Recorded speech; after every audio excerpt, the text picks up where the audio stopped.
Okay, so I wanted to make this short video and tell you I've done about half of the left side of the boat. The purpose of wet sanding is not necessarily to get scratches off, even though that it can do that. And the deeper you go, the deeper the scratch is. Unlike clear coat on a vehicle, when you have either single stage or gel coat, like we're working on now, you're just not going to get the cut, even to get it glossy like what you most likely want. So what I'm using here is, what is this, 510? Yep, so this is ACA 510. This is an extremely heavy compound, meaning it has a lot of cutting potential.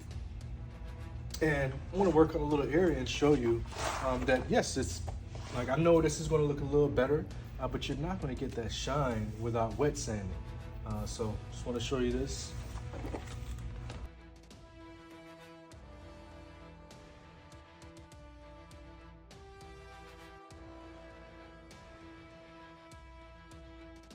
As you can see also, you'll see that the paint is, this means it's single stage. Single stage is going to let off paint like this onto the pad. It's the easiest way to tell.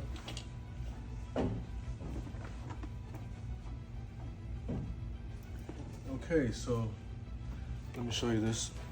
So again, you see that oxidation. It's not like a glass, and you can't cut any more abrasive than a wheel pad. That's a wheel pad. I'm actually gonna have to change that out. Okay, so this is day 2. Yesterday I went with ACA 510, which is a heavy cut compound. I actually switched it up immediately after doing about half of the boat, and then I went with 49. So this is McGuire's Marine / RV line. So this is a heavy cut compound. Did that over the entire boat. Came out a little bit better. Again, without wet sanding, I'm not getting all these deep ridges out. Even these lighter scratches, they're just not going to come out, this oxidation.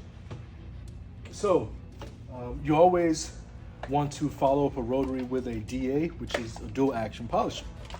So I'm going to go and hit up a small area, see if I can get this oxidation out, this haziness. And what I'm going with is 45. So this is this is McGuire's Marine line. This is a polish. Okay, it's a high glass polish. So if you look at what it says, restore brilliance, high gloss shine, restore very valuable oils to feed and nourish, yada, yada, yada. So I'm using a Rupes 15mm throw on another wool pad. This isn't as aggressive as the wool pad I use on the rotary, but it is a wool pad because in my opinion, I don't think a foam is going to perform too well on this. But actually, you know what I'm gonna do?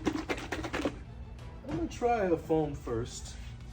See how this Hex Logic yellow pad works, which is a little bit harder. It's not a too soft foam pad.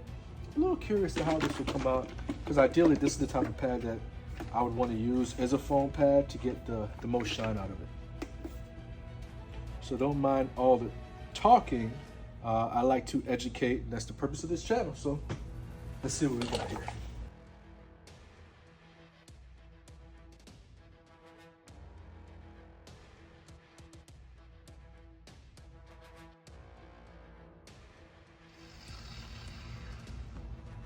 Oh yeah. So that's how we're going to attack this, and we're going to do this entire area like that. Again, the goal here is to get as much of the gloss out, put the coating over it, and lock that in. Now the coating is not going to increase the glossiness, that's a myth, but it does lock in what you have. Let me show you this. And again, I have to do more passes. That was just really quick, but the oxidation from the heavy duty compound, and that's the cut, or that's the polish.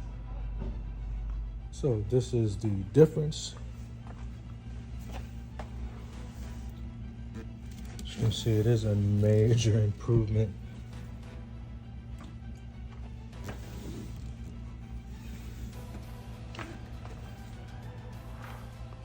All right, so about 14.5 hours, we are done.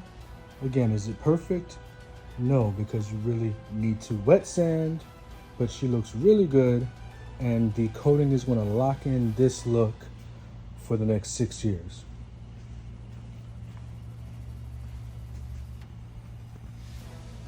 I'm really happy with how it came out, especially without having to double the price of the job, which would be around $4,000 to wet sand. Especially for what we charge, I think this came out great. That's their construction company, in case you want to give them a shout out.